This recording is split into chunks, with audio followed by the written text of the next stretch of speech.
Assalamualaikum warahmatullahi wabarakatuh. Kembali kita bersama sahabat Sams Channel, sahabat belajar kita semuanya.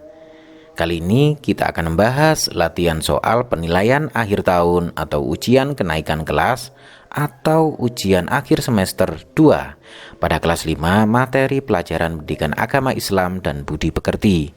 Oleh karena itu, apabila video ini bermanfaat bagi kalian semuanya, jangan lupa untuk like dan subscribe bagi yang belum ya. Dan juga jangan lupa bagikan kepada teman-teman kalian semua, boleh di grup kelas atau di grup WA belajar lainnya, agar video ini semakin bermanfaat. Baik, kita mulai dari soal nomor 21. Karena soal sebelumnya sudah kita bahas pada video bagian ke-1 konten ini. Oleh karena itu, bagi kalian yang belum lihat video pembahasan bagian ke-1, kalian bisa melihat videonya pada link yang terdapat pada deskripsi video ini. Kita mulai dari soal nomor 21. Terlebih dahulu saya akan buat catatannya biar lebih mudah kalian memahaminya.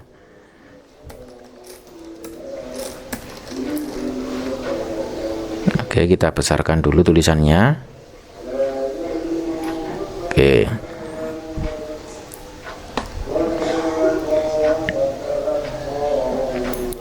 Soal nomor 21.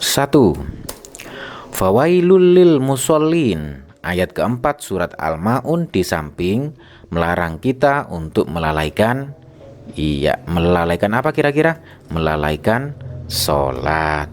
Jadi dalam surat Al-Ma'un ini melalaikan sholat merupakan salah satu tanda pendusta agama. Di antaranya adalah melalaikan sholat. Oleh karena itu kita jangan melalaikan sholat, khususnya sholat 5 waktu. Ya, berikutnya soal nomor 22 anak-anak. Seorang Rasul selalu berkata benar karena Rasul wajib memiliki sifat. Anak kira-kira apa jawabannya? Iya, siddiq. Siddiq ini merupakan sifat wajib Rasul yang berarti berkata benar atau jujur. Sedangkan sifat wajib Rasul itu ada 4 ya. Selain siddiq ini, yaitu ada amanah, ada tabligh, ada fatonah. Dan yang untuk nomor 22 ini jawabannya adalah siddiq yang artinya berkata jujur. Berikutnya untuk soal nomor 23. Seorang Rasul ulul azmi yang diberi mukjizat oleh Allah dibakar tidak mempan atau tidak hangus adalah Nabi kira-kira Nabi siapa kira-kira?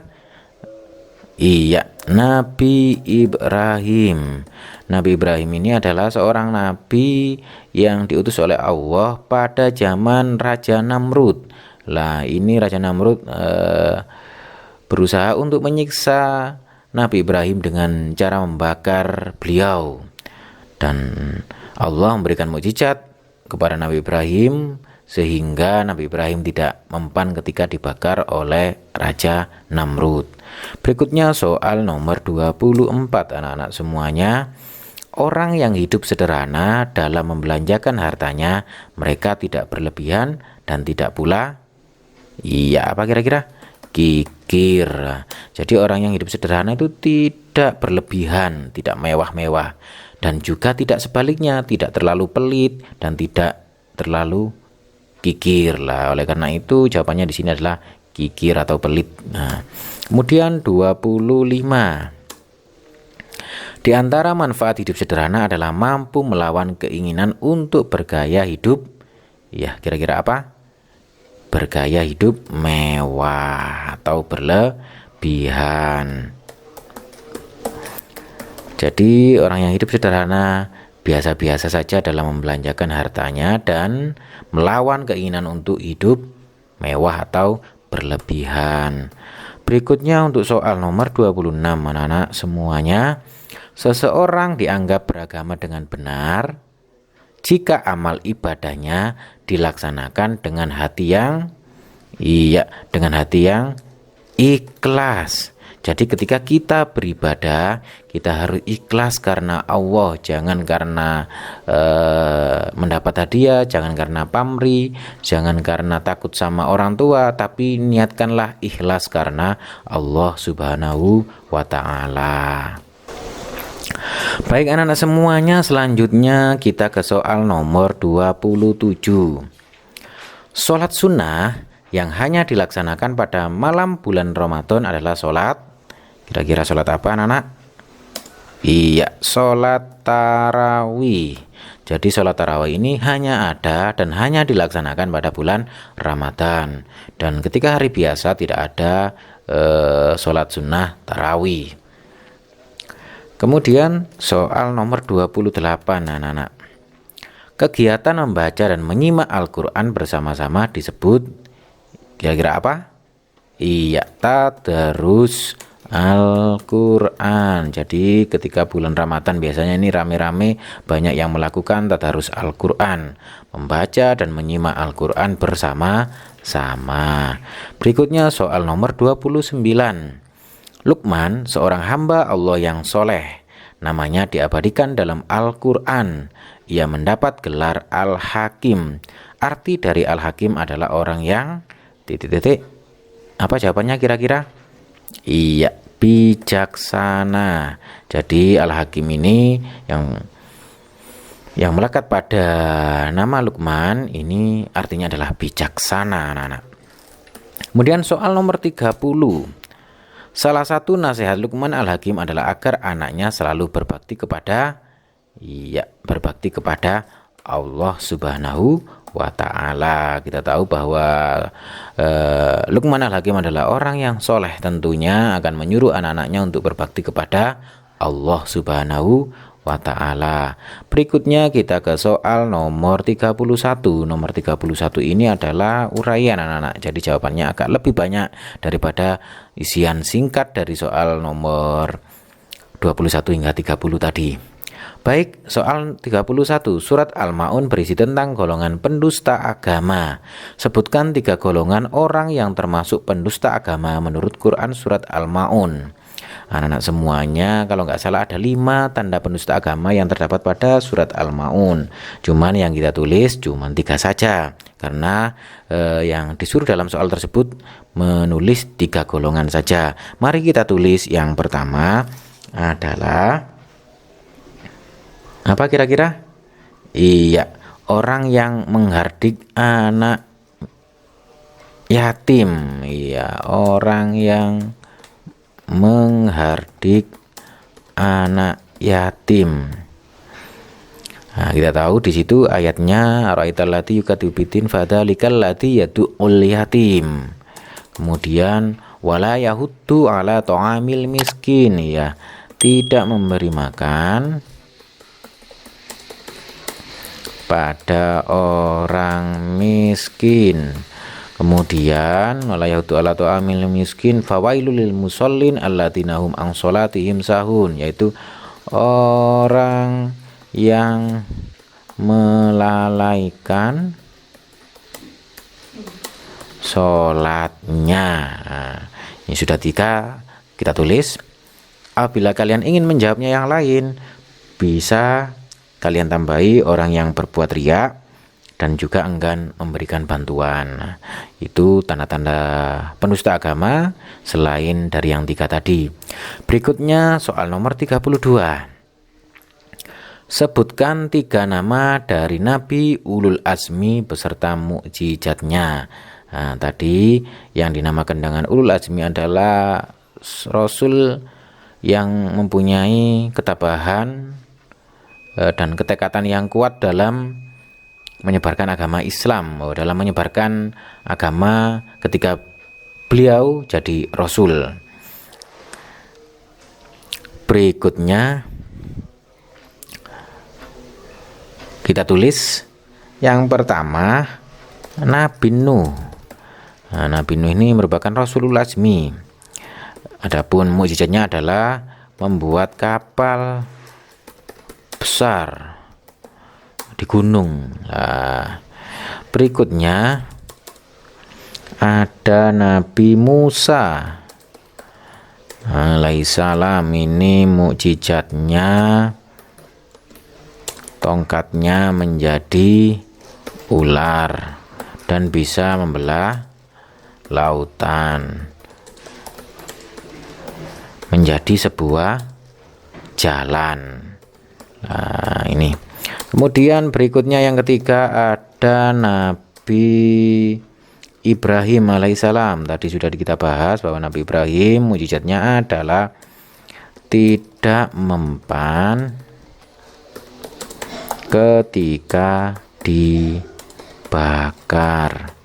Berikutnya, jika kalian ingin menambah, ada dua nabi lagi, dua rasul lagi yang termasuk ulul azmi, antara lain Nabi Isa alaihissalam bisa menghidupkan orang yang telah meninggal. Kemudian yang terakhir ada Nabi Muhammad Shallallahu Alaihi Wasallam. Adapun mukjizatnya adalah kitab suci Al-Quran. Berikutnya soal nomor 33 anak. Sebutkan 3 keuntungan dari hidup sederhana. Nah, anak semua tadi sudah dijelaskan pada soal sebelumnya bahwa hidup sederhana itu melakukan mengeluarkan kebutuhan sesuai dengan kebutuhannya dan tidak boros, tidak berlebihan dan juga tidak kikir. Adapun manfaatnya atau keuntungannya yang pertama yaitu meningkatkan rasa syukur. Meningkatkan rasa syukur tentunya kepada Allah Subhanahu wa taala. Kemudian ada menjadikan diri lebih hemat, ya, menjadikan diri lebih hemat. Ini manfaat dari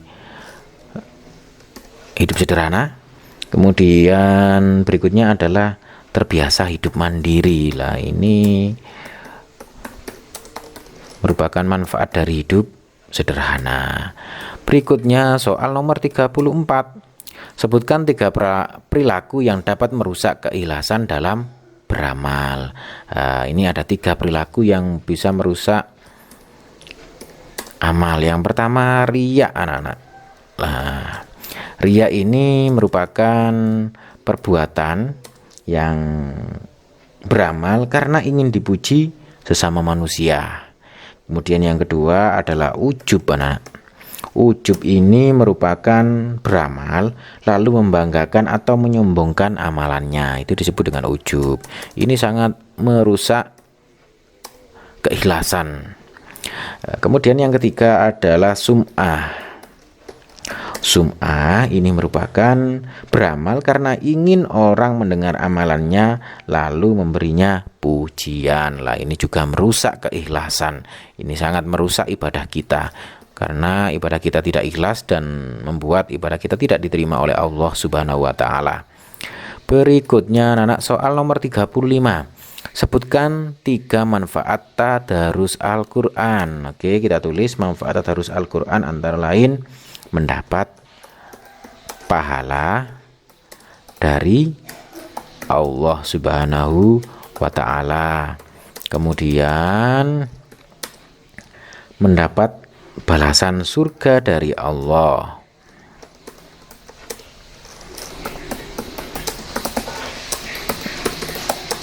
Kemudian yang ketiga, kira-kira apa?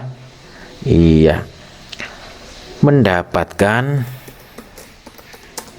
keutamaan dan keilmuan dari Al-Quran.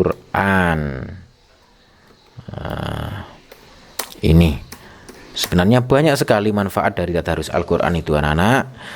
Selain dari 3 ini, bisa kalian jawab dengan sebagai salah satu ibadah yang menghidupkan bulan Ramadan. Kemudian mendapatkan pemahaman dan ilmu dengan mempelajari Al-Quran. Kemudian tadarus itu kan dilakukan bersama-sama. Itu kan bisa menambah erat tali persaudaraan dan tali silaturahim. Nah, itu untuk jawaban nomor 35. Anak-anak semuanya, demikian tadi pembahasan soal penilaian akhir tahun atau ujian kenaikan kelas pada kelas 5 materi pelajaran PAI bagian kedua. Oleh karena itu, Jika kalian untuk melihat video sebelumnya, kalian bisa melihat di link di deskripsi video ini, karena di situ sudah saya tulis, sudah Kak Sam tulis link-link pembahasan video untuk PAT tema 6, 7, 8, dan 9, dan juga materi pelajaran PAI, dan nanti juga ada pelajaran matematika juga ada. Jangan lupa untuk like dan share dan bagikan kepada teman-teman kalian semuanya agar video ini semakin bermanfaat. Akhirul kalam, wassalamualaikum warahmatullahi wabarakatuh.